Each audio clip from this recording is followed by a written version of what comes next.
पैलमेरूच्या शिखरी एकयोगी निराकारी मुद्रा लावणी खेचरी प्राणायामी बैसला तेने सांडली माया तिजिली कंथा काया मन गेली विलया ब्रह्मानंदा माझारी प्रस्तुत.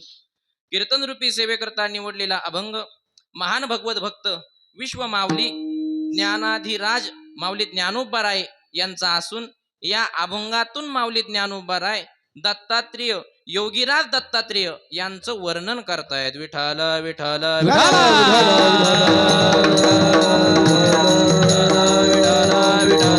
अभंग माऊलीचा आहे. पण अभंगाकडे वळण्यापूर्वी अल्पसा परिहार देणं अगत्याचा तो म्हणजे असा की सालाबाद प्रमाणे याही वर्षी उमापूर गावी दत्तनगर मध्ये दत्त संस्थानवर हा महोत्सव चालूच असतो. प्रत्येक वर्षी आता 33वं वर्ष आहे आणि यंदा नारळी सप्त्यामुळे एकच दिवसीय कीर्तन महोत्सव आहे. आणि आमच्या वडिलाची इच्छा होती कीर्तन करायची आणि परत याच अभंगावर. असा अभंग तुमच्या अपरिचित असं वाटतंय कारण म्हणण्यावरूनच कळलं की तो अपरिचित आहे. अभंग तुम्हाला अपरिचित असन पण या जुन्या माणसाला अपरिचित नसायला पाहिजे. विठ्ठल विठ्ठल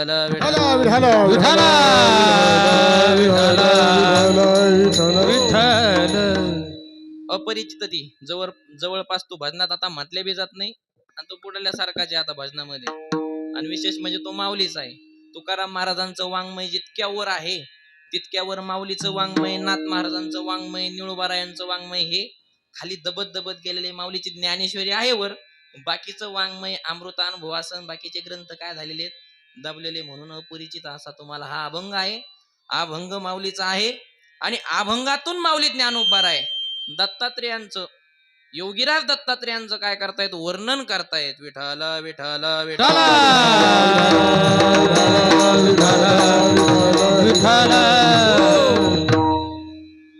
वर्णन करणारे माऊली आहेत आणि ज्यांचं वर्णन केले ते दत्तात्रेय आहेत. दोन्हींचाही अधिकार श्रेष्ठ आहे.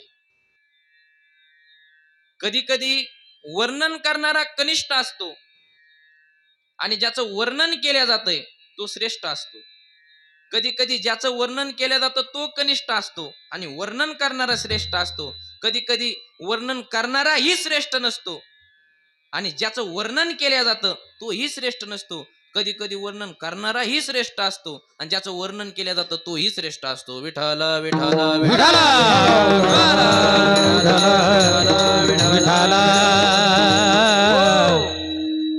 वर्णन करणारा कनिष्ठ आणि ज्याचं वर्णन केलं जातं तो श्रेष्ठ.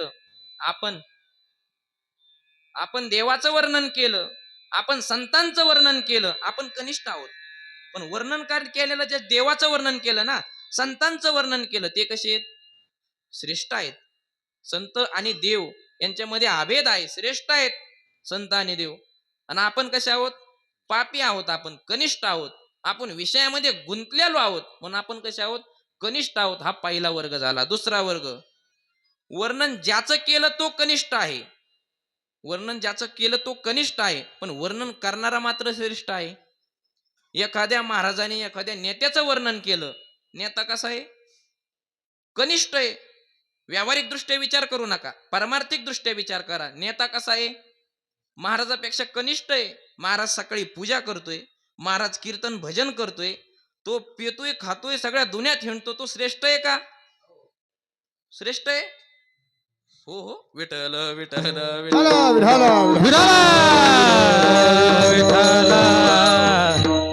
म्हणजे या ठिकाणी नेता कनिष्ठ आहे आणि वर्णन करणारा महाराज काय आहे श्रेष्ठ आहे. दुसरा वर्ग झाला. आणि तिसरा वर्ग वर्णन करणाराही कनिष्ठ आणि ज्याचं वर्णन केलं जातं तोही कनिष्ठ. दारुड्या म्हटला वा, दुसऱ्या दारुड्याला पहिला दारुड्या म्हटला वा काय तुझी चाल आहे चालण्याची, काय तुझी चाल आहे. कोण म्हटलं पहिला दारुड्या दुसऱ्या दारुड्याला म्हटला हे कनिष्ठाने कनिष्ठाचं केलेलं वर्णन आहे. विठ्ठल विठ्ठल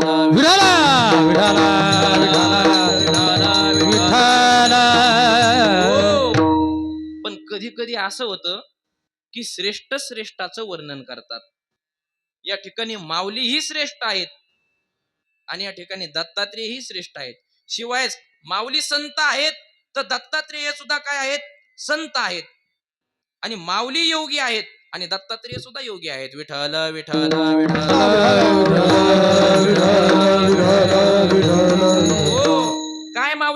श्रेष्ठत्व ज्ञानी यांचा शिरोमणी वंद्य जो का पूज्य स्थानी नियाचा शिरोमणी नदियाच्या पूज्य स्थानी ज्ञानी यांचा शिरोमणी वंद्य जो का पूज्य स्थानी नियाचा शिरोमणी नदियाच्या पूज्य स्थानी चिंतकाचा चिंतामणी ज्ञानोबा माझा ज्ञानोबा माझा ज्ञानोबा माझा साधकाचा माय बाप दरुशनी हरिताप सर्वाभूती सुख रूप ज्ञानोबा माझा साधकाचा माय बाप दरुशनी हरी ताप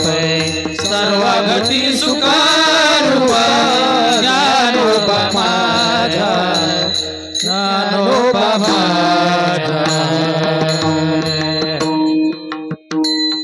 चालविली जड भिंती हरली चांग याची भ्रांती मोक्ष मार्गीचा सांगती ज्ञानोबा माझा ज्ञानोबा माझा ज्ञानोबा माझा साधकांचा माय बाप दरुशने हरिताप सर्वाभूती सुख रूप ज्ञानोबा माझा.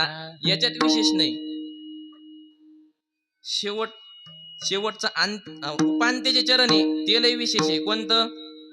ब्रह्म साम्राज्य दीपिका वरणी येली गीतेची टीका विठोबाचा प्राण सखा ज्ञानोबा माझा ज्ञानोबा माझा ज्ञानोबा माझा विठोबाचा प्राण सखा.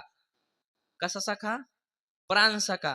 देवाने प्राण सखा दोनच केले, एक अर्जुन आणि दुसरे ज्ञानोबा राय. विठ्ठल विठ्ठल विठाला विठाला विठाला विठाला विठाला.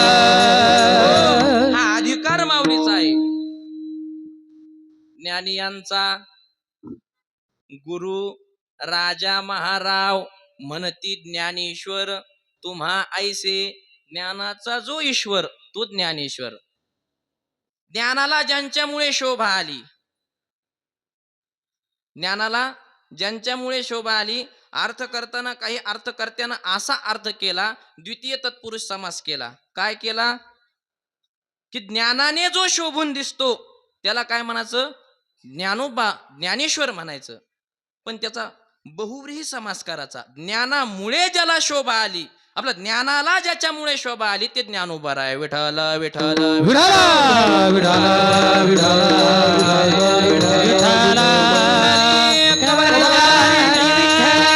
श्री ज्ञानदेव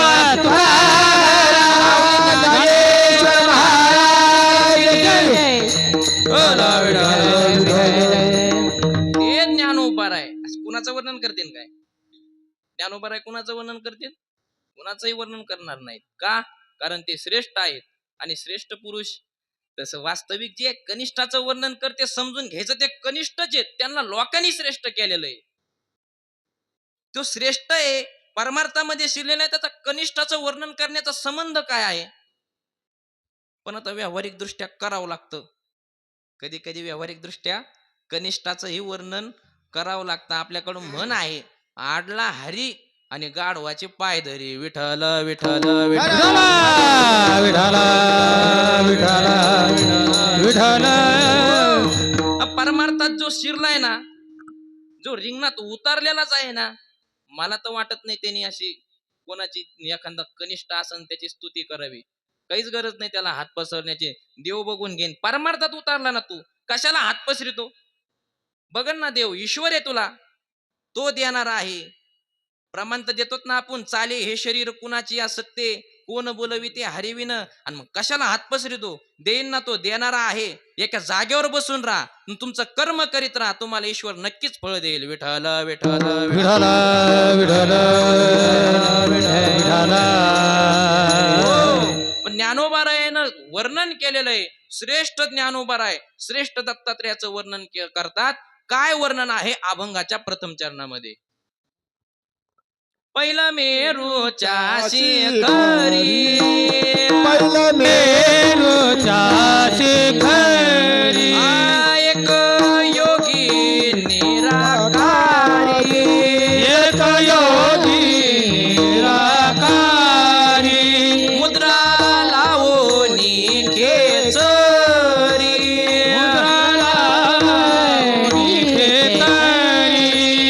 प्राणायामी बैसला, ब्रह्मावादी बैसला प्राणायामी बैसला, ब्रह्मावादी बैसला तेने सांडिली माया, तेने सांडिली माया, तेने सांगितली माया, तेने सांगितली माया. पहिलं मेरूच्या शिखरी एक योगी निराकारी उतराला बोली खेचरी ओ प्रणयनी बैसला.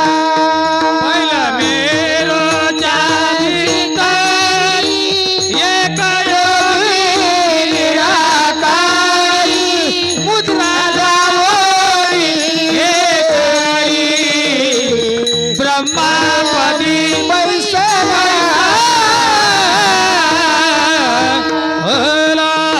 ज्ञानोबरायवर वर्णन करतायत. पहिलं मेरूच्या शिखरी एक योगी निराकारी, मुद्रा लावोनी खेचरी, प्राणायामी बैसला.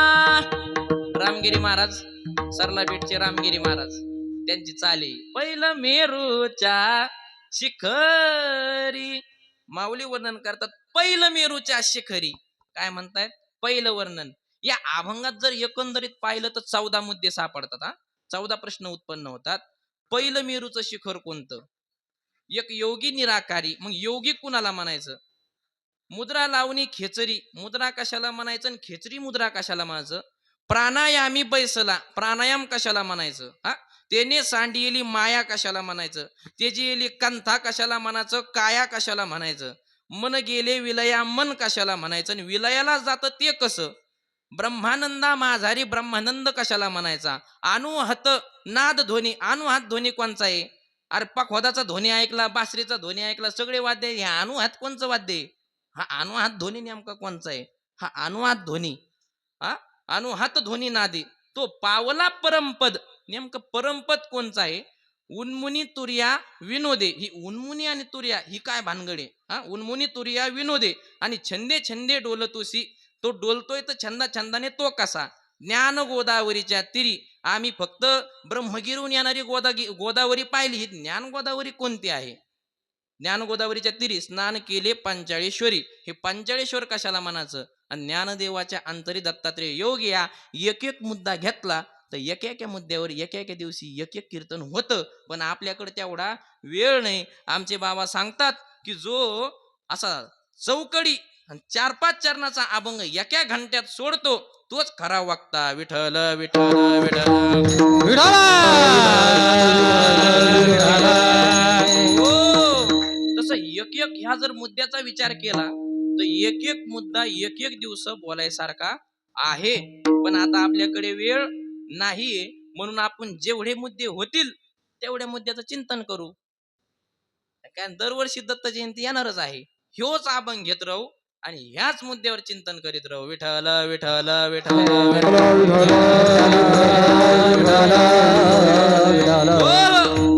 पहिलं मेरूच्या शिखरी. म्हणजे पहिलं मेरूचं शिखर म्हणजे काय?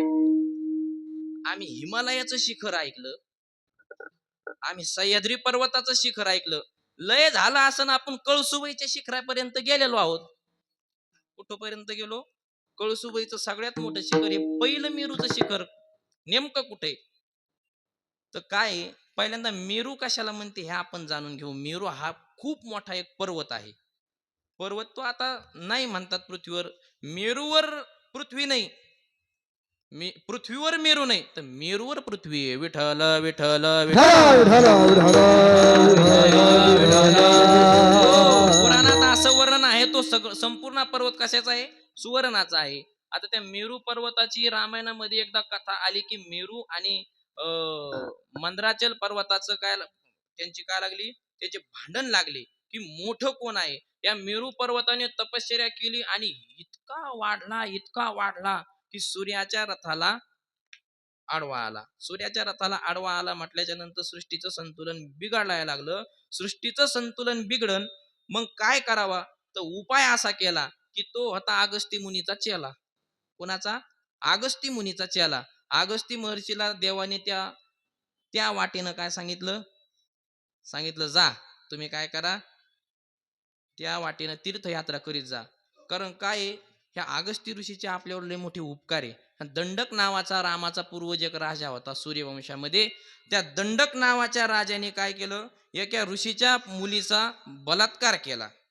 केल्याच्या नंतर त्या ऋषीला कळलं. त्याने त्या दंडक नावाच्या राजाला शाप दिला की तुझं जे काय म्हणतात त्याला, तुझ्या राज्याच्या जेवढी सीमा आहे तेवढ्या राज्याचा दुष्काळ पडेल, जळून राख होईल. शापाचा प्रभाव, सर्व राज्य जळून राख झालं, पुन्हा काही उगणार नाही, असा शाप त्या दंडकाला दिलेला होता. म्हणजे दंडकारण्यातच येतं ना सर्व, हे दंडकारण्यामध्ये. तर सगळी भूमी अशी हे झाली होती. म्हणजे ती एक लीलाचे ते वाढणं. अगस्ती महर्षीला पाठविलं ना, अगस्ती महर्षी त्या ठिकाणाहून जाता जाता हा वाढत गेला. सांगितलं, मेरू पर्वताला हाक मारली, तिने पाहिलं की आपले गुरु आले म्हणून तो वाकला तर पृथ्वीवर दंडकारण्यात पूर्ण. म्हणजे खालच्या जर मेरू पर्वताच्या खालची जर भूमी पाहिली ती नापीक आहे. हा जो आपण सुपीक भूमी आहे ही मेरू पर्वताची आहे. मग त्या अगस्ती महर्षीनं सांगितलं, मी जोपर्यंत तीर्थयात्रा करून येत नाही तोपर्यंत तू उठायचं नाही. म्हणून तर त्यांचं नाव अगस्ती आहे. आगमहा पर्वताहा स्तंभयती इति आगस्ती. विठ्ठल विठ्ठल विठ्ठल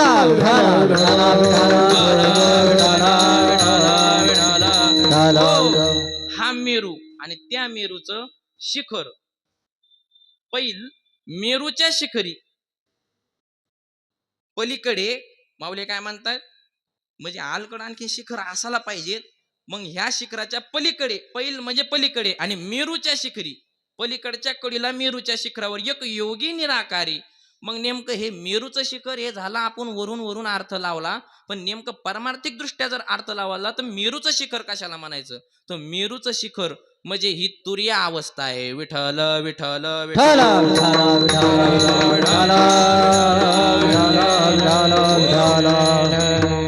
तसं मुख्यत्वाने 3 अवस्था आपण बघू शकतो, जागृत अवस्था, स्वप्न अवस्था आणि सुषुप्ती अवस्था. 3 प्रकारच्या अवस्था आपण पाहतो. आता हे जागे आहोत, याला जागृत अवस्था म्हणतात. झोपल्यानंतर स्वप्न पडतं त्याला स्वप्न अवस्था म्हणतात. मी गाढ झोपलो याला काय म्हणतात, गाढ झोपेला काय म्हणतात, सुषुप्ती अवस्था म्हणतात. गाढ झोपेला सुषुप्ती अवस्था म्हणतात. पण त्याच्यामध्ये काय असतं, मी सुखाने निजलो होतो एवढं तर ज्ञान असतं ना, म्हणून तिला समाधी नाही म्हणत, नाही तर ती समाधीतच मोडल्या गेली असती. मग ह्या तिन्ही अवस्थेच्या पलीकडची जी अवस्था तिला तुर्या अवस्था म्हणतात. आणि त्या तुर्या अवस्थेलाच पहिलं मेरूचं शिखर म्हटलंय. विठ्ठल विठ्ठल विठ्ठल. हो, पहिलं मेरूच्या शिखरी एक योगी निराकारी. म्हणजे पहिलं मेरूच्या शिखरावर बसलेला असा नाही अर्थ घ्यायचा. पहिलं मेरूच्या शिखरी म्हणजे तुर्या अवस्थेत गेलेला एक योगी. पहिलं मेरूच्या शिखरी एक योगी निराकारी. मग योगी म्हणजे काय, योगी म्हणजे काय आणि निराकारी योगी कोणता, तर योगी त्याला म्हणायचं की ज्याच्याकडे त्याग आणि शांती आहे. योग्याची संपत्ती, त्याग आणि शांती योग्याची संपत्ती. योग्याची संपत्ती काय आहे, तर त्याग आणि शांती. जो योगाच्या मार्गाला लागलेला आहे त्याला काय म्हणतात, योगी म्हणतात. मग तो भक्ती योग असो, तो ज्ञान योग असो, तो कोणता जरी योग असला तर तो योगाच्या मार्गाला लागलेला असेल तर त्याला योगी म्हणतात. विठ्ठल विठ्ठल.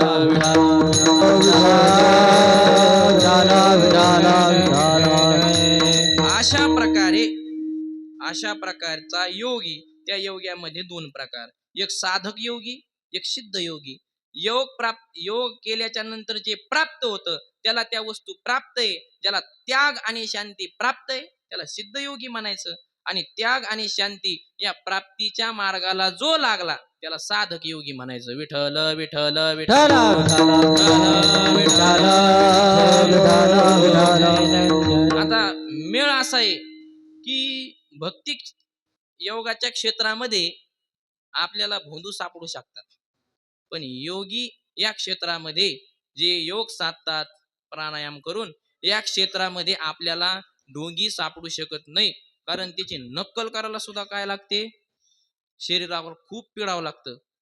आता नक्कल करायला शरीराला कोण पिडणार आहे? याच्यात काय आहे, फेटा घालायचा, उपरनं अंगावर नवे कपडे घेतले की त्याला कोणीही महाराज म्हणू शकतं. पण योगी होणं एवढं सोपं आहे का?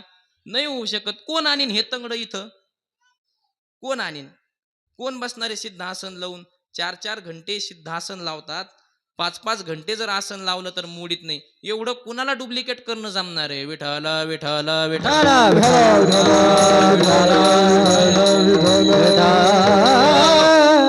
अशा प्रकारे एक योगी निराकारी. निराकारी म्हणजे ज्याला आकार नाही असा योगी. आकार नाही दत्तात्रेयाला तर 3 शिरे 6 हात,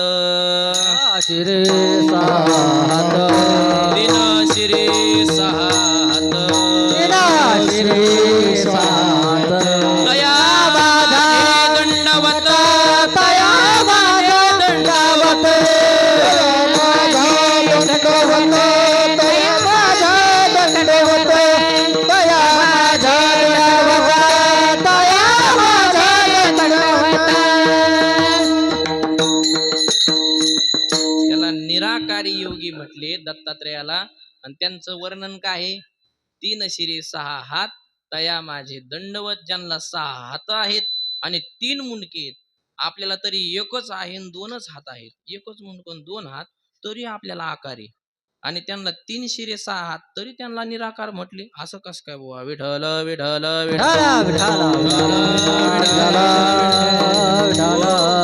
निराकार योगी त्याला म्हणतात. निराकार योगी त्याला म्हणतात की ज्याने सगळं हे काय केलेलं आहे, हा मिथ्या जी माया आहे या मायेवर मात करून जो तुर्या अवस्थेमध्ये गेलेला आहे त्याला निराकारी म्हणायचं. ज्याला आकाराचा अभिमान नाही तो निराकारी. विठ्ठल विठ्ठल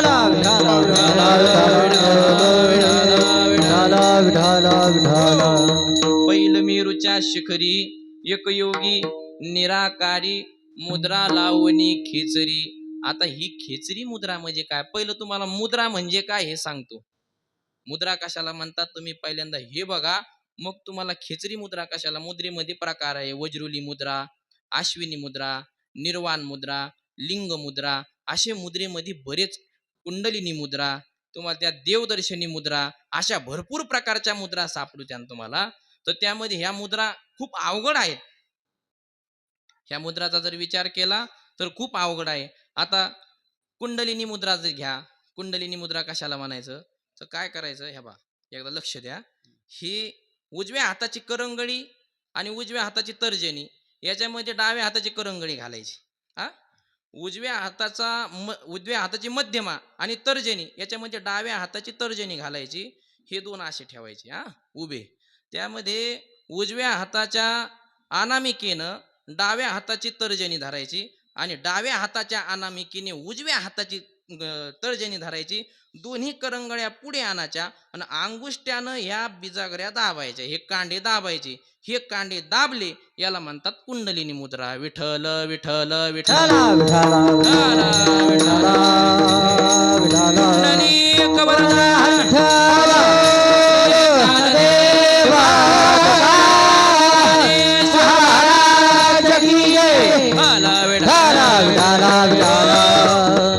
याला लिंग मुद्रा म्हणतात.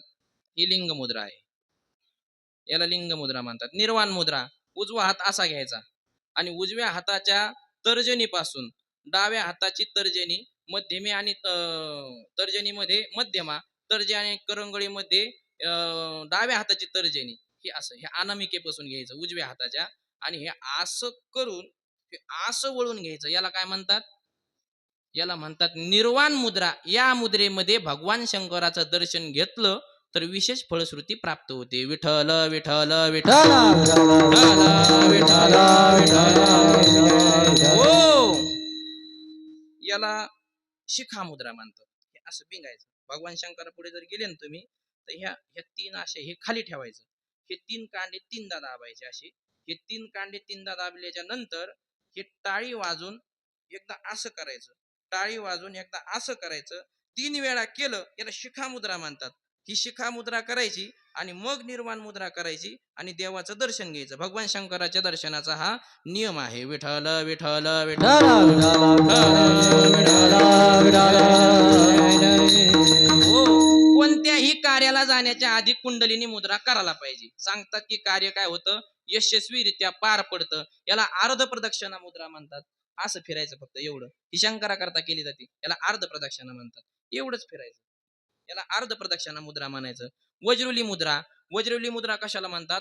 वज्रुली मुद्रा ज्याने साध्य केली त्याच्यापर्यंत जरा येत नाही, म्हातार पण त्याला येत नाही. वज्रुली मुद्रा म्हणजे गुदद्वार आकुंचित करून घ्यायचं, सोडायचं, आकुंचित करून घ्यायचं, सोडायचं. त्याने वीर्य ऊर्ध्वगामी होतं आणि ब्रह्मरंध्राकडे जातं. ब्रह्मरंध्राकडे वीर्य गेलं त्या माणसाला लवकर जरा येत नाही. अश्विनी मुद्रा. सोडायचंही आणि अंकुचितही करायचं. सोडायचंही आणि अंकुचित, त्याला अश्विनी मुद्रा म्हणतात. या दोन्ही मुद्रा केल्याच्या नंतर तुमच्याकडे जरा येत नाही. विठ्ठल विठ्ठल.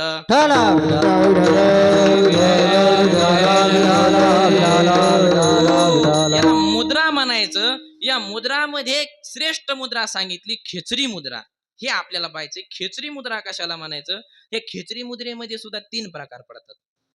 खेचरी मुद्रेत 3 प्रकार पडतात. 3 प्रकारच्या खेचरी. अर्ध खेचरी मुद्रा, सर्व खेचरी मुद्रा आणि खेचरी मुद्रा. विठ्ठल विठ्ठल.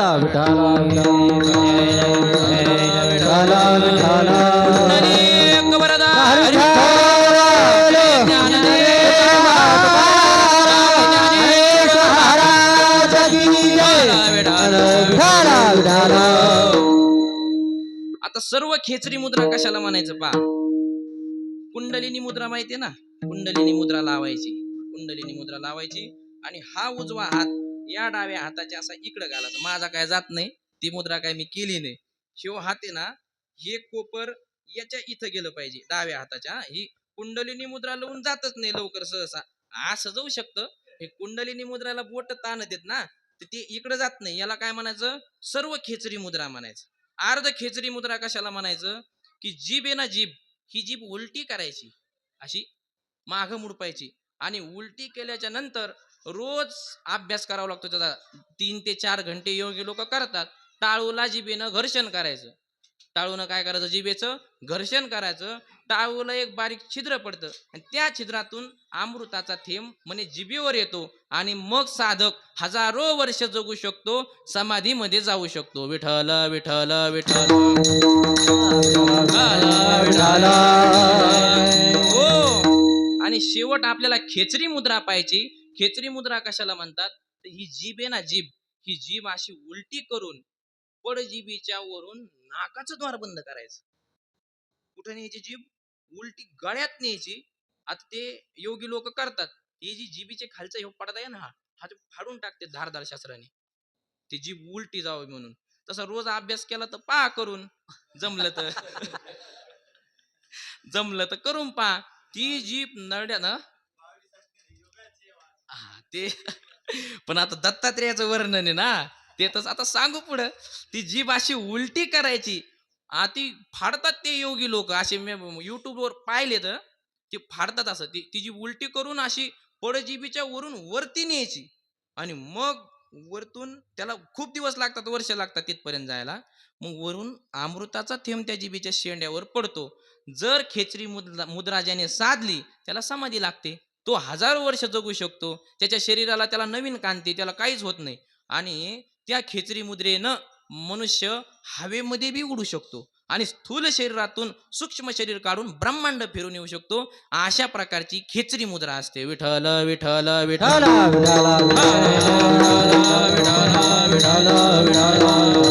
हो, मुद्रा लावणी खेचरी प्राणायामी बैसला. प्राणायाम कशाला म्हणायचं? चौथा प्रश्न आहे, नेमकं प्राणायाम म्हणजे काय? प्राणाचा केलेला आयाम त्याला म्हणायचं प्राणायाम. म्हणजे सकाळी सकाळी रोडवर पळत गेले त्याला प्राणायाम नाही म्हणायचं. हा प्राणायाम नाही. त्याच्यामध्ये मुख्यत्वाने रेचक, कुंभक आणि पूरक असे 3 प्रकार आहे. रेचक म्हणजे सोडणं, पूरक म्हणजे ओढणं आणि कुंभक म्हणजे ओढल्याला श्वास आतमध्येच काय करणं, त्याला दाबून ठेवणं, याला रेचक, पूरक आणि कुंभक असं म्हणतात. अशा प्रकारे प्राणायाम असतो. या प्राणायामाचा जर साधायचा असेल तर याला काय करावं लागतं, 3 प्रकारचे बंद असतात. ते बंद साधावे लागतात. एक मूळ बंद, एक ओढियान बंद आणि एक जाळंदर बंद. विठ्ठल विठ्ठल विठ्ठल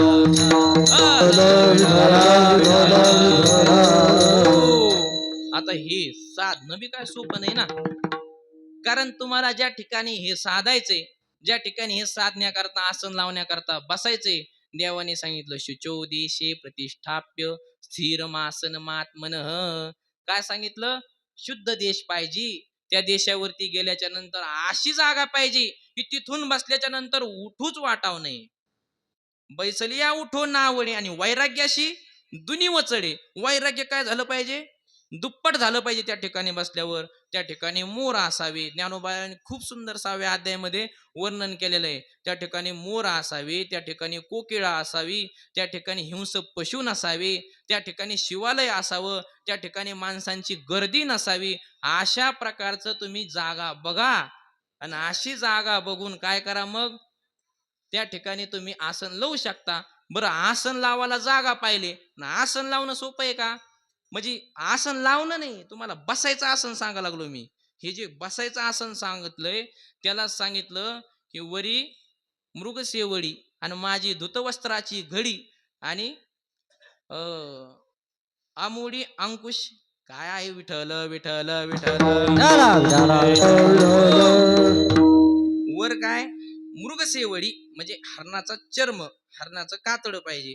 त्याच्या खाली धुतलेल्या वस्त्राची घडी हवी आणि त्याच्या खाली सुंदर असा घासाचा काय पाहिजे? बिछाना पाहिजे.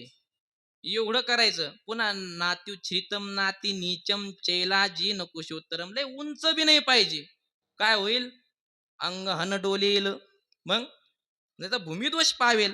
एक तर अंग डोलेल, नाही तर जास्त खाली असला तर तुम्हाला भूमिदोष लागेल. म्हणून ते जास्त उंचही नाही पाहिजे आणि जास्त खालीही नाही पाहिजे. अशा प्रकारे पहिल्यांदा जागा पाहिजे, नंतर त्याचं ते आसन तयार करायचं, मग त्याच्यावर बसायचं. विठ्ठल विठ्ठल विठ्ठल.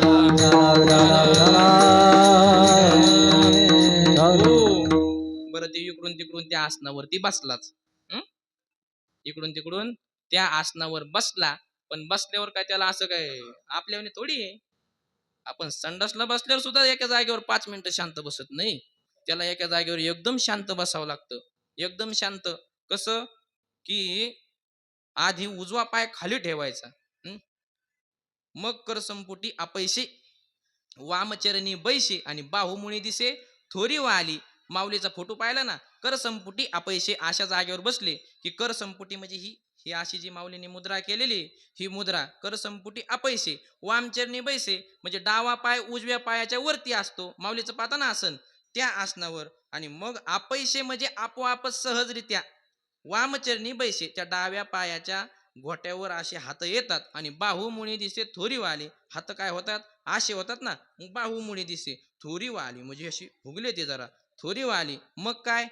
मग शिरकमळाचे नि गाडी, शिर माझी उभारलेली दंडे, शिरकमळाचे नि गाढे आणि नेत्रद्वारीची कवाडे लागू पाहते. मग मग काय होतं?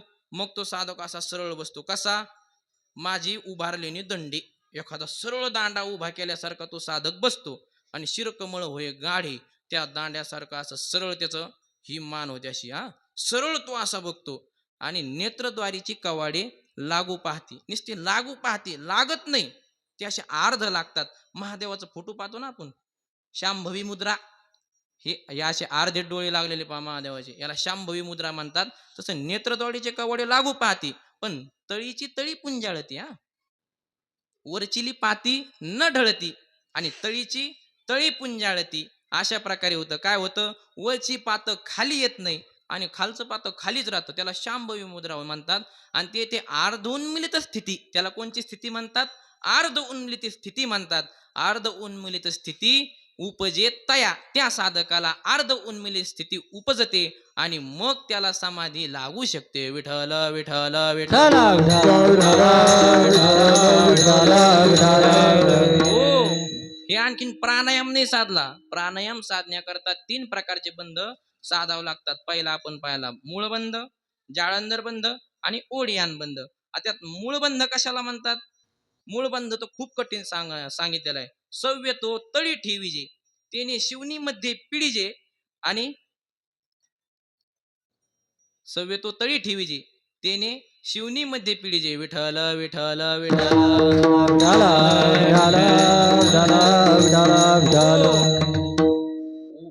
वरी बैसे तो सहजे वामचरण, सव्य तो तळी ठेवीजे व त्याने शिवनीमध्ये पिढीजे आणि वरी बैसे तो सहजे वामचरण. म्हणजे डाव्या पायाचा जो उजवा पाय, सव्य म्हणजे उजवा आणि वाम म्हणजे डावा, तो सव्य पाय तळी ठेवीजे जे खाली ठेवायचा आणि त्याने शिवनीमध्ये पिढीजे.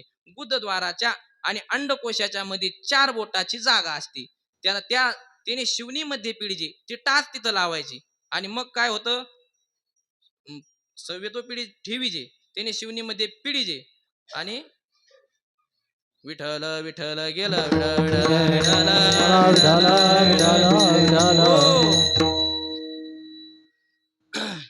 अशा प्रकारे ती टाच त्या ठिकाणी लावायची.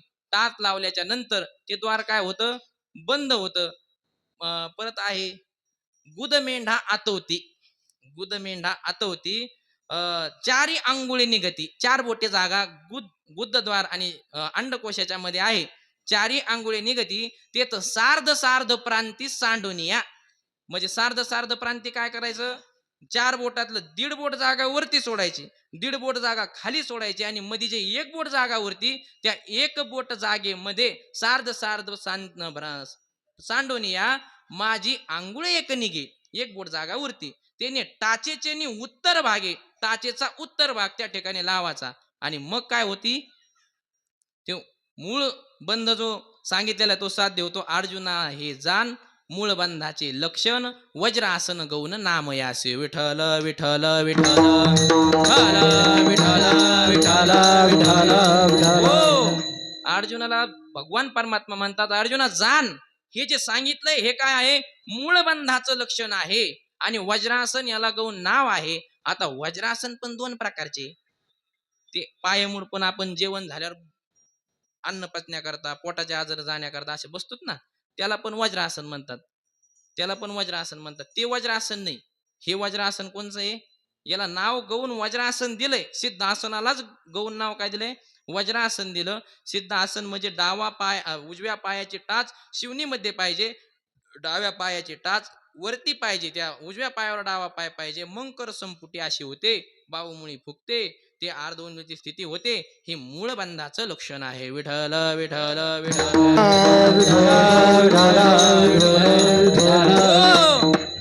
जाळंधर बंध दुसरा आहे. जाळंधर बंध हनुवटी, हडवती, दाटे. हे हनुवटी काय करायची, जाळंधर बंधाला अशी या खोळीमध्ये लावायची. कुठं, या गळ्याच्या खोळीमध्ये लावायची. अशी लावल्याच्या नंतर गळ्याचं द्वार बंद होतं. मग त्याला काय म्हणायचं, जाळंधर बंध म्हणायचा. आणि ओढियान बंधाचं लक्षण माऊलीने केलेलं आहे. स्वादाधिष्ठानाच्या वरचिले काठी आणि नाभिस्थानाच्या तळवटी जो बंद आरोपे किरीटी, तो ओढियान जाण. है का नाही. स्वादाधिष्ठानाच्या वरचिले काठी म्हणजे कुठं, माकड हाड आणि जननेंद्रिय आणि मज्जारज्जू यांच्यामध्ये, माकड हाडाच्या वरी आणि जननेंद्रिय आणि मज्जारज्जूच्या मध्ये आणि त्या स्वादिष्ठानाच्या वरची काठी वरच्या बाजूला आणि नाभिस्थानात तळवटी, नाभिस्थानाच्या खाली म्हणजे दोन्हीच्या मध्ये काय, मग ते त्याला काय म्हणायचं, ओढियान बंध म्हणायचा. ओढियान बंध. विठ्ठल विठ्ठल विठ्ठल विठ्ठल विठ्ठल. याला काय म्हणायचं, हे तिन्ही बंध जेव्हा साधतो साधक, ते 3 बंध साधल्याच्या नंतर ती कुंडलिनी जागृत होते. ती काय होती, कुंडलिनी जागृत झाली की ऊर्ध्वगामी वीर्य होतं. ती कुंडलिनी जागी होऊन सुषुम्ना नाडी, मग ती अशी वरती जाते या ठिकाणी ब्रह्मरंध्र असतं. त्या ब्रह्मरंध्रामध्ये जाऊन ते ब्रह्मरंध्र काय होतं, असं सांडतं. आणि ब्रह्मरंध्र सांडल्याच्या नंतर साधकाला काय लागते, समाधी लागते. याला प्राणायाम म्हणतात. किती कठीण आहे प्राणायाम, किती कठीण आहे. म्हणून तर माऊली म्हटलेले, जे योगाची या वाटा निघरे का सुबटा, तया दुःखाची वाटा भागा आला. त्याला केवळ दुःख मिळालेलं आहे, म्हणून योगाच्या मार्गाने जायचं नाही. पण हे योग्याचं वर्णन आहे. आता हे वर्णन दत्तात्रेयाचं आहे. आपल्याला हे साधायची गरज नाही. योगी कुणाला म्हणतात आपण पहिलंच पाहिलं. जो योग साधतो त्याला योगी म्हणतात. मग भक्तियोग साधण्याला काय म्हणतात, योगीच म्हणावं लागेल ना त्याला पण. तसं आपण काय करायचं मग, श्रीराम जय राम जय जय राम, श्रीराम जय राम जय जय राम, श्रीराम जय राम जय जय राम, श्रीराम जय राम जय जय राम, श्रीराम जय राम, टाळी वाजवा, श्रीराम जय राम जय जय राम, श्रीराम जय राम जय राम, श्रीराम जय राम जय जय राम, श्रीराम जय राम. डोळे झाका आणि प्रभू रामचंद्राची मूर्ती तुमच्या डोळ्यासमोर आणा. तुम्हाला आनंदाची प्राप्ती किती होते भक्तीमध्ये बघा. काही गरज नाही तुम्हाला मुळबंद साधण्याची, काही करण्याची काहीच गरज नाही, कोणत्या मुद्रा साधण्याची. डोळे झाका नुसते. ऐका, अरे माझ्याकडे काय बघता, डोळे झाका ना. झाकले का, झाका, माझ्याकडे नका पाहू. आणि डोळ्यापुढे प्रभू रामचंद्राची मूर्ती आणा. आता अयोध्येला बसवलेली नवीन मूर्ती प्रभू रामचंद्राच्या डोळ्यासमोर आणा नुसती. आणि बघा त्या मूर्तीला साज काय घातलेलं आहे, देवाचा तो सुवर्ण रत्न जडित मुकुट, देवाचे ते लाल लाल गाल, देवाच्या गळ्यामध्ये पुष्पांचा मोत्यांचा हार, देवाचा तो पिवळा पितांबर. त्या देवाचं ध्यान करा आणि भजनात तल्लीन व्हा, तुम्हाला नक्कीच आनंद मिळेल.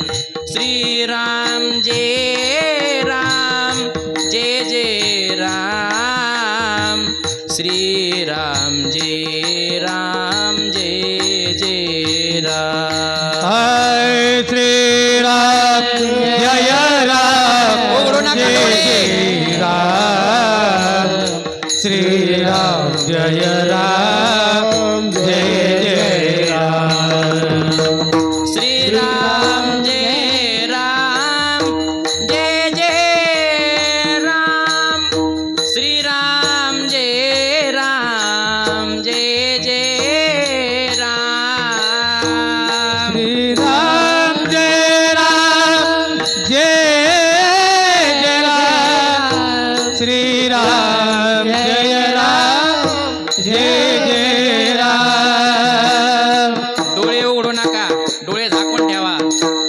श्रीराम जय राम जय जय राम, श्रीराम जय राम जय जय राम, श्रीराम जय राम जय जय राम, श्रीराम जय राम जय जय राम, श्रीराम जय राम जय जय राम, श्रीराम जय राम जय जय राम, श्रीराम जय राम जय जय राम, श्रीराम जय राम जय जय राम, श्रीराम जय राम जय जय राम, श्रीराम जय राम जय जय राम, श्रीराम जय राम जय जय राम, श्रीराम जय राम जय जय राम.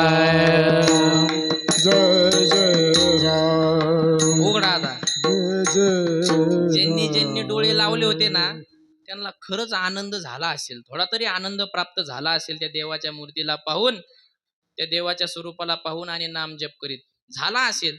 आमच्या वहिनीने डोळे झाकले नाही, तशाच माझ्याकडे हसत बघत होत्या. काय झालं असतं 2 मिनिटं डोळे झाकले असते तर? मी चांगलं बघत होतो, कोणी कोणी झाकले. महाराज झाकायला पाहिजे होते डोळे. 2 मिनिटाचं जर असं ध्यान केलं, आमचे बाबा सांगतात 2 मिनिटं जर सकाळी सकाळी ध्यान केलं तर दिवसभराची ऊर्जा मनुष्याच्या शरीरामध्ये प्राप्त होते त्याला. 2 मिनिटाचं ध्यान, इतकं ध्यान श्रेष्ठ आहे. म्हणून अशा प्रकारचं लय नाही, संध्याकाळी अर्धा घंटा आणि लयच काम असलं तर सकाळी 5-10 मिनिटं तरी असं काय करायला पाहिजे, ध्यान लावायला पाहिजे. नक्कीच पुण्याची प्राप्ती आहे. विठ्ठल विठ्ठल विठ्ठल विठ्ठल विठ्ठल विठ्ठल. म्हणून तर हे प्राणायाम ते साधण्याची गरज नाही, आपल्या संतांनी सांगूनच ठेवलेलं आहे. भज मन राम चरण सुखदाई, भज मन राम चरण सुखदाई, भजन राम चरण सुखदाई, भजन राम चरण सुखदाई, राम चरण सुखदाई,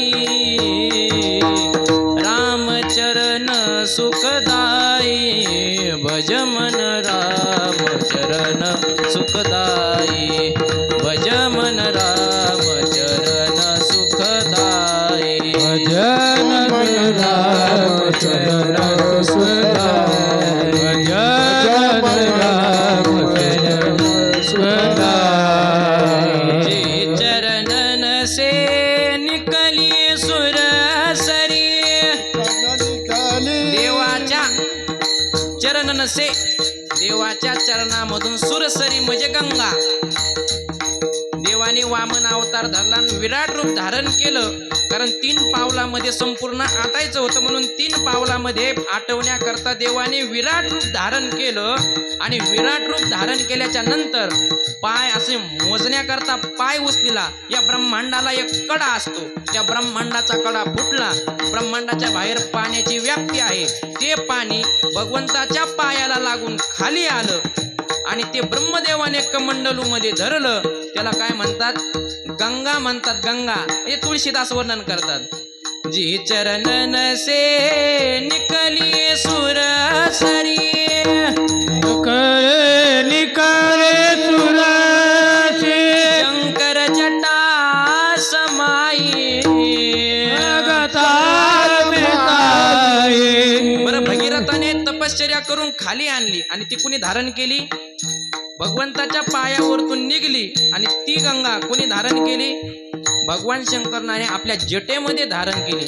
शंकर जटा समाई, जटा शंकरी नाम पयो, जटा शंकरी नाम पयो, त्रिभुवन पावन आई, भज मन राम चरण सुखदाई, भज मन राम चरण सुखदाई.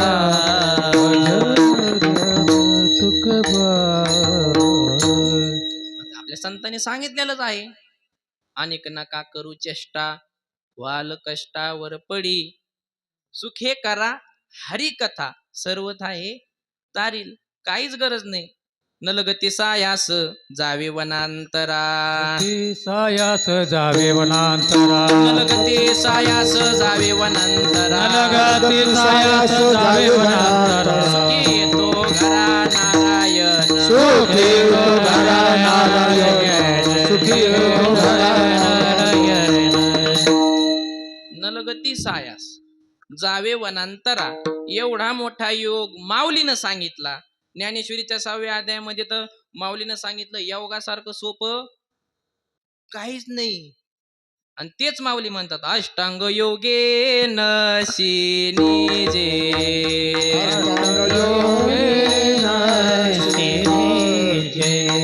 यमने मन निरोधन की जे रया,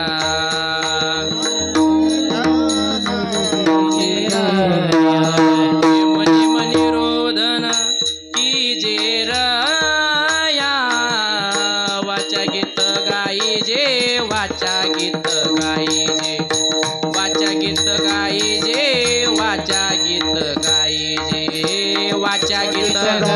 जय वाचा गीत गाई जय वाचा गीत गाई जय वाचा गीत गाई जय.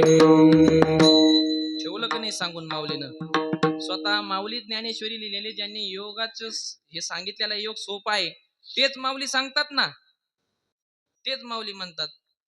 नका करू ह्या गोष्टी तुम्ही. काय होतात की अष्टांग योगे नसिनी जे यमुनी निरोधन की जे रया वाचा गीत गायजे वाचा गीत गायजे गाता वाता श्रवणी ऐकी जे रया. हे करण्याचे तुम्हाला काहीच गरज नाही. सकल संतांनी हेच सांगितलेलं आहे. वासुदेवात त्याची भरपूर अभंगामध्ये या गोष्टीचं वर्णन आलेलं आहे. विषयांतर नको. आपला विषय आहे प्राणायामी बैसला. योगीराज दत्तात्रेयाचं वर्णन आहे.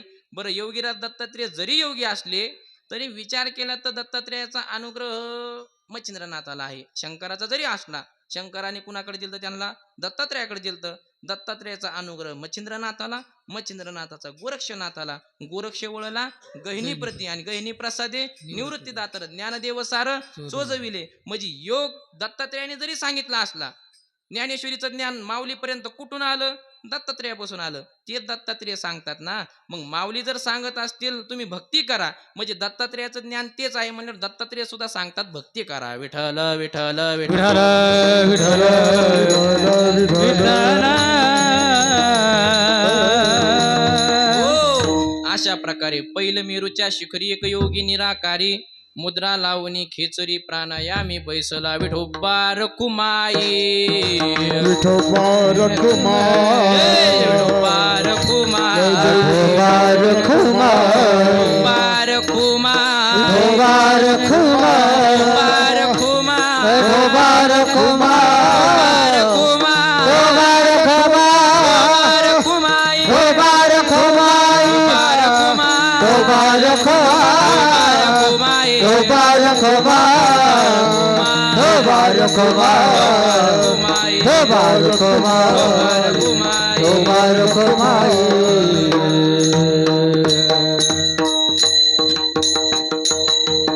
पहिलं मेरूच्या शिखरी एक योगी निराकारी मुद्रा लावणी खिचरी प्राणायामी बैसला. तिने सांडिली माया तिजीली कंथा काया मन गेली विलया ब्रह्मानंदा माझारी. आता या वर्षी आपण या अभंगाचा अर्थ पाहण्याचा प्रयत्न केला. पण आता पहिलंच चरण आपल्याच्याने काय झालं या ठिकाणी सुटलेलं आहे. पुढच्या वर्षी हाच अभंग घेऊन आपण याच्या दुसऱ्या चरणावर विचार करू. आता केला असता, पण आज काय आहे? दत्त जयंती आहे. आता हे नैमित्तिक असतं. कर्माचे 4 प्रकार पडतात: नित्य, नैमित्तिक, काम्य कर्म आणि विठ्ठल विठ्ठल विठ्ठल विठ्ठल. विठ्ठल विठ्ठल. 4 प्रकार पडतात कर्माचे. त्यामध्ये हे नैमित्तिक कर्म आहे. ग्रहण, पुण्यतिथ्या, जयंत्या, एकादश हे नैमित्तिक कर्म आहे. आणि नैमित्तिक कर्माचं फळ काय असतं? थोडं जास्त असतं. म्हणून आज दत्तात्रेयाच्या जन्माची कथा आपल्याला पाहावंच लागती. जरी सगळ्याला माहिती असली तरी पण काय करावं लागतं?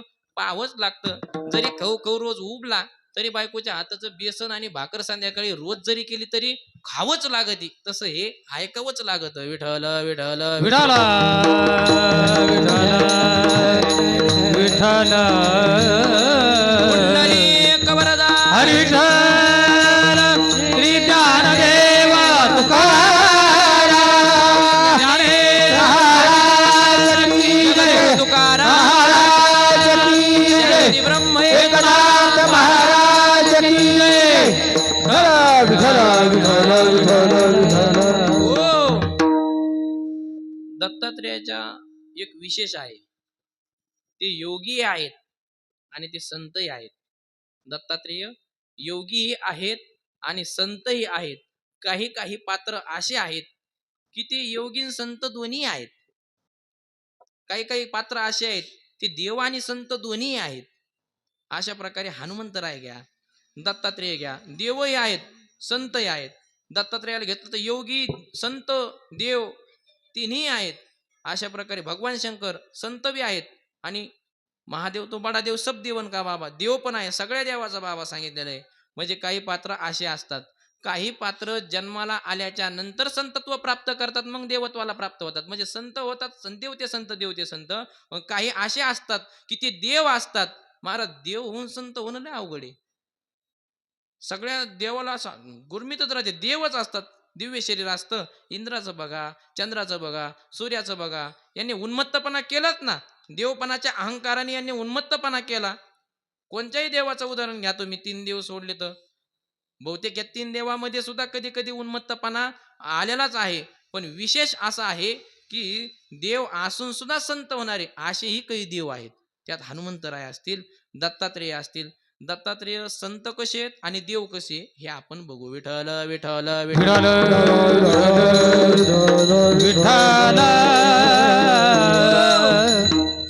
आता देव कसे हे जर पाहायचं असेल तर दत्तात्रेयाचं कसं आहे की दत्तात्रेयाचा जन्म ज्याच्याकरता झाला सृष्टीचं संचलन करण्याकरता.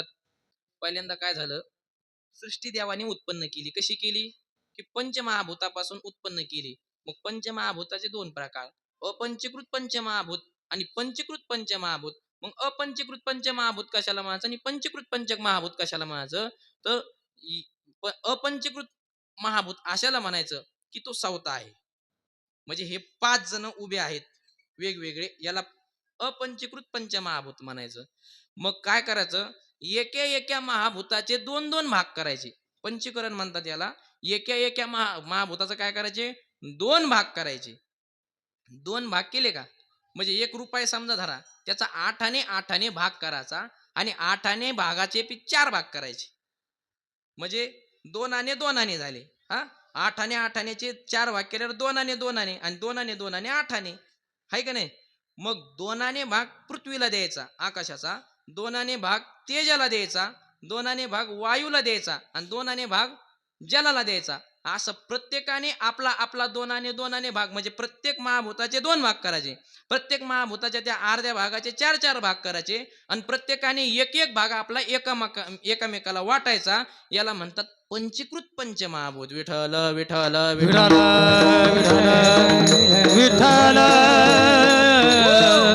अशा प्रकारे म्हणजे अपंचीकृत पंचमहाभूतापासून सृष्टी उत्पन्न नाही होता, त्याला उत्पन्न होण्याकरता त्यांचं पंचीकरण व्हावं लागतं. त्याला पंचीकृत पंचमहाभूत म्हणतात. आणि मग ईश्वर त्याच्यापासून काय करतो, ही सृष्टी उत्पन्न करतो. त्यामध्ये ईश्वर जो निर्गुण सगुण निराकार आहे. ईश्वराचे 4 प्रकार, निर्गुण निराकार, सगुण निराकार, सगुण साकार आणि मूर्ती रूपाने अर्च स्वरूप, असे 4 प्रकार पडतात. त्यामध्ये जो ज्याला माया उपाधी लागलेली तो कोण, सगुण निराकार. तो सगुण निराकार 3 रूपाने अवतार घेतो, सगुण साकार होतो. कुणाच्या, ब्रह्मदेवाच्या, शंकराच्या आणि विष्णूच्या रूपाने तो अवतीर्ण होतो. ब्रह्मदेवाच्या रूपाने पालन करतो, आपलं उत्पत्ती करतो. विष्णुदेवाच्या रूपाने तो काय करतो, व पालन करतो. आणि शंकराच्या रूपाने संहार करतो. असे 3 देवाला 3 काम आहेत. विठ्ठल विठ्ठल विठ्ठल विठ्ठल. अशा प्रकारे हे या देवाला काम नेमून आहे. पण तिन्ही देवाला कथा काय ध्यानात नाही राहिले. त्यांना कोणत्या तरी दैत्याचा वध करायचा होता, काहीतरी करायचं होतं, पण तिन्ही देव त्या सृष्टीच्या कामातून बाहेर निघली. आणि तोपर्यंत ही सृष्टी चालविल कोण, त्याच्याकरता दत्तात्रेयाचा जन्म झाला. म्हणून दत्तात्रेय देव आहेत. विठ्ठल विठ्ठल विठ्ठल विठ्ठल विठ्ठल विठ्ठल. साधारण मनुष्य किंवा असे कुणी सृष्टीचं चालन करू शकत नाही. सृष्टीचं पालन पोषण संवाद हे कुणी करू शकत नाही.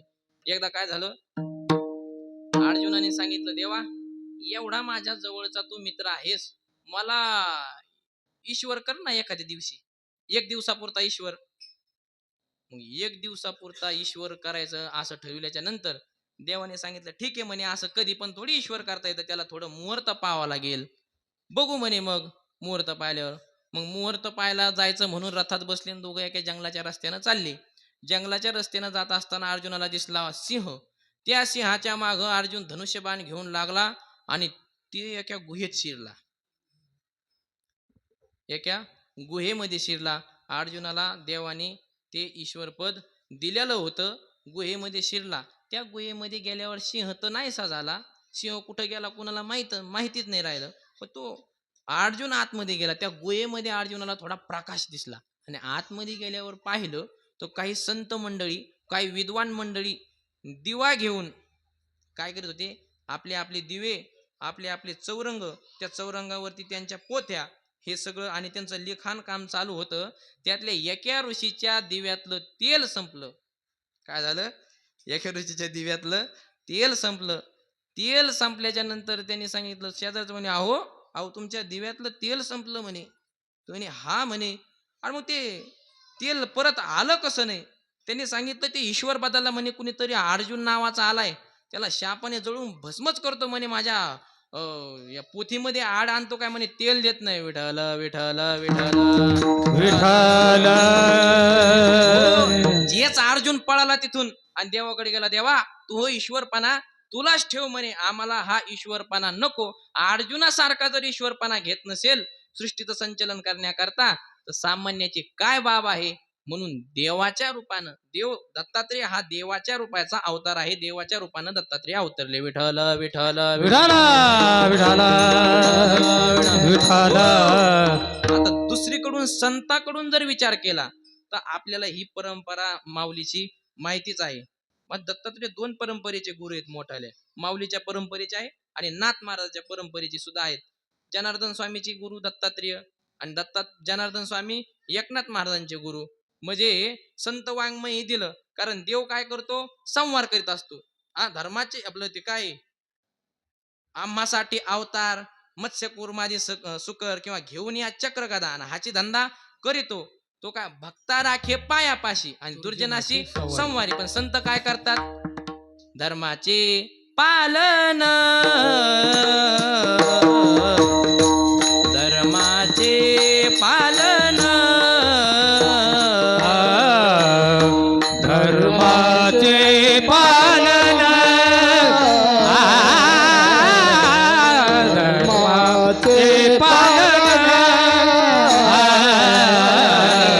पाखंड खंडन करणे, पाखंड खंडन हेचे आम्हा करणे काम, हेचे आम्हा करणे काम, करणे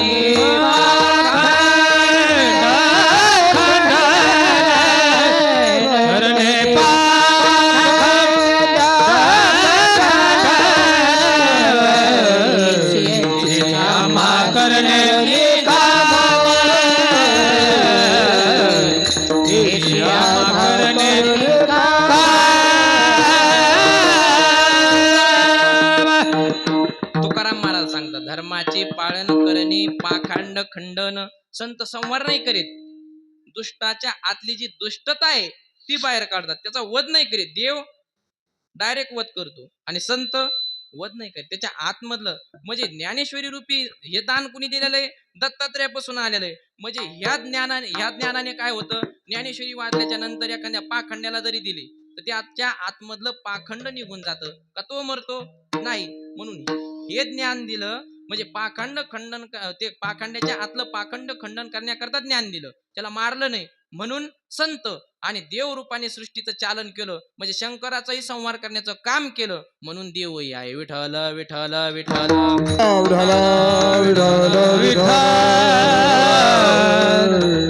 आता या दत्तात्रयाचा नेमका जन्म कसा झाला, दत्तात्रयाच्या जन्माचा आपल्याला पाहायचा आहे कथा. की एके दिवशी काय झालं, की तिन्ही देवीला अभिमान झालेला होता की आमच्या सारख्या पतिव्रता कुणीच नाही. आणि नारद महर्षी भ्रमण करीत करीत आले, नारायण नारायण श्रीमन नारायण नारायण नारायण. आले नारायण नारायण नारायण करीत नारद महर्षी. आणि आल्याच्या नंतर नारदाचं चालू होतं, सती माता अनुसया मातेसारखी कुणी पतिव्रता मी आजपर्यंत पाहिली नाही. कोण सांगते, नारद महर्षी सांगते. आणि नारद महर्षी कीर्तनकार, आणि कीर्तनकार कसं सांगत असतो, कीर्तनकाराने सांगितलेलं एक तर लोकाला पहिलं लवकर पटतं, पुन्हा तो त्याच्याकडे आता वक्ता म्हटल्याच्या नंतर पटवून देण्याचा सुद्धा कसं त्याच्याकडे जरा कला असते ना, वक्ता कशाला म्हणतात. मग आता नारद पुन्हा कीर्तनकार आले, सती अनुसया माता सारखी कुणी या ठिकाणी पतिव्रता नाही. गेले लक्ष्मी मातेकडे सांगितलं, अशी पतिव्रता मी या त्रिजगतामध्ये पाहिलीच नाही. त्यांनी सांगितलं माझ्यासारखी. आम्ही तुमच्यापेक्षा सुद्धा श्रेष्ठ पतिव्रता कोण आहे? अनुसया माता आहे. असं तिन्ही देवाकडे केलं हो. ब्रह्मदेवाकडे गेले, तिथंही तेच. शंकराकडे गेले, तिथंही तेच. तिन्ही देव्या एकत्र आल्या आणि एकत्र आल्याच्या नंतर यांनी ठरवलं, आपल्यापेक्षा श्रेष्ठ पतिव्रता होती का, हिचा गर्व हरण करायचा म्हणे. पातिव्रतेचा गर्व हरण करून टाकू म्हणे. मग काय काय करायचं? मग त्यांनी आपले आपले पतिदेव त्यांच्याकडे प्रार्थना केली, तुम्ही काय करा, संध्याकाळी जा आणि बांधावरचे खंबे उपटा. हे ती माणसाच्या डोक्यात नाही येत बरं का. हे माणसाच्या डोक्यात काही नसतंय. जेवता जेवता ही काडी लागती, या संध्याकाळी जाऊन मग हे बाकीचं घडतं. म्हणजे माणसाचं डोकं इतक्या पुढच्या पटीनं नाही चलत, एवढ्या लांब नाही चलत. ते सांगतात की सूर्याचे काय 100 का काहीतरी प्रकारचे किरण असतात. त्याच्यामध्ये 2 किरण कसे असतात की ते विचलित करणारे असतात माणसाला. त्याने म्हणजे माणसाचा मेंदूचा विचार करण्याची जी क्षमता आहे ती जर अशी वाढते का काहीतरी होतं. ते आपल्या फक्त शेंडीच्या भागाला आहेत. ते जे किरण श्वासाची जी जागा आहे ना, म्हणून शेंडीत होते. ह्या ब्रह्मरंध्राच्या वर शेंडी आहे ना.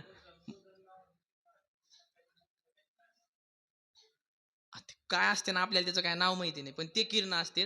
ती फक्त आपलं मस्तक शोषण करतं. हे स्त्रियांचं सगळं अंग शोषण करतंय. विठ्ठल विठ्ठल विठ्ठल विठ्ठल विठाल विठाल. हो. म्हणजे नवऱ्याचं ऐकणारे हे आता येत असं नाही. काय झालं, एक म्हणून नाही ऐकणार. शंकर आणि विष्णूनं जर ऐकलं असलं तर त्यांनीच ऐकलं ना, यांची काय बाबत आहे. महाराज सांगितलं यांनी असं असं करा. आता त्याचे काय ते काही चालत बी नाही महाराज, भाकरी घालीत नाही कुणी नंतर. असं आपलं काय झालं नाही. पण मी ऐकलेलं आहे हो, म्हणजे भाकरी सुद्धा घालीत नाही कुणी, मी असं ऐकलेलं आहे. मग ते आता झालं असं की निघले ते परीक्षा घेण्याकरता पत्न्याचं ऐकून. एवढे मोठे ज्ञानी गाडे पंडित, पण त्यांनी पण ठरवलं यांचं पण आपण काय करू. देवाची लीला असते, आपण देवाला काही दोष लावू शकत नाही. आणि दोष लावणं एवढं आपलं काय ऐपत पण नाही आणि सामर्थ्य पण नसतं, लावू नये. मग अशा प्रकारे विठ्ठल विठ्ठल विठ्ठल विठ्ठल विठाल विठाल विठाल. हो. निघले, ब्राह्मणांचा वेश धरला आणि निघले परीक्षा घेण्याकरता. महाराज सत्य अनुसया माता ज्या होत्या त्यांचं पातिव्रत्य इतकं श्रेष्ठ होतं की अत्रि महर्षी जर पूजेला बसले तर अनुसया माता पदरामध्ये काय आणायचे म्हणे, पाणी आणायचे. पाणी गळत नव्हतं म्हणे पदरातलं त्यांच्या. अशी त्यांचं कडक पातिव्रत्य होतं. आणि ते आले तिन्ही ब्राह्मणाच्या वेशामध्ये. भिक्षाम देही, भिक्षाम देही म्हटल्याच्या नंतर सती अनुसया माता बाहेर आल्या. आणि बाहेर आल्याच्या नंतर सांगा म्हणे, काय पाहिजे म्हणे तुम्हाला ब्राह्मणाला, माझ्याकडून काय भिक्षा हवी. सांगितलं आम्हाला इच्छा भोजन हवंय म्हणे. ठीक आहे म्हणे, सांगा मला इच्छा भोजन काय आहे. सांगितलं आम्हाला, आम्ही जे झोळीमध्ये आणलंय त्या पदार्थाला तू काय करायचं, अग्नीवर न शिजवता बिना अग्नीचं शिजवायचं आणि नग्न होऊन त्याचा स्वयंपाक आम्हाला खाऊ घालायचा.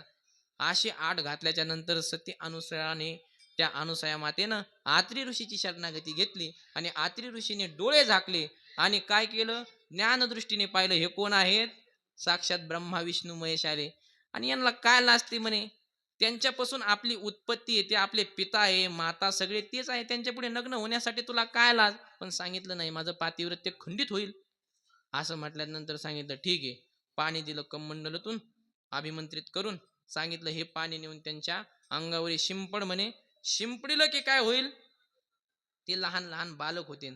अनुसया माता गेल्या आणि गेल्याच्या नंतर ते पाणी घेतलं ना, अंगावर शिंपडलं महाराज. अंगावर शिंपडलं की छोटे छोटे छोटे छोटे बालक झाले.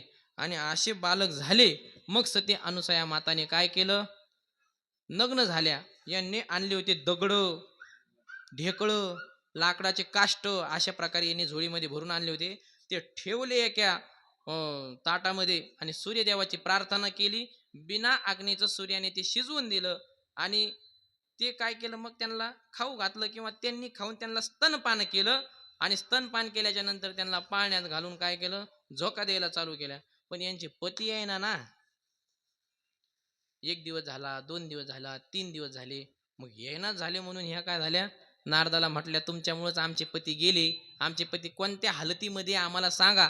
त्यांनी सांगितलं ते त्यांच्या पातिव्रत्याच्या प्रभावाने आता ते छोटे छोटे बालक झाले म्हणे, आता ते तुमचे पती राहिले नाही. मग तिन्ही देव्या सती अनुसया माताला शरण आल्या आणि शरण आल्याच्या नंतर सांगितलं, आमचे पती आम्हाला देऊन टाका. पण त्यांनी सांगितलं, तुमचे पती तुम्हाला जर पाहिजे असेल, ओळख पटवा आणि घेऊन जा. काय करा, ओळख पटवा आणि घेऊन जा. चप्पल चोर सुद्धा चप्पल चोरून येते. मग ती ओळख पटवायची आणि घेऊन यायची. ओळख पटवल्यावर पण म्हणते म्हणते काय, एक चप्पलीसारखी चप्पल नसते काय, का तू आज आणली फक्त एक चप्पल. अशी चप्पला चोर पण असतातच. त्यांनी सांगितलं, ओळख पटवून घेऊन जा.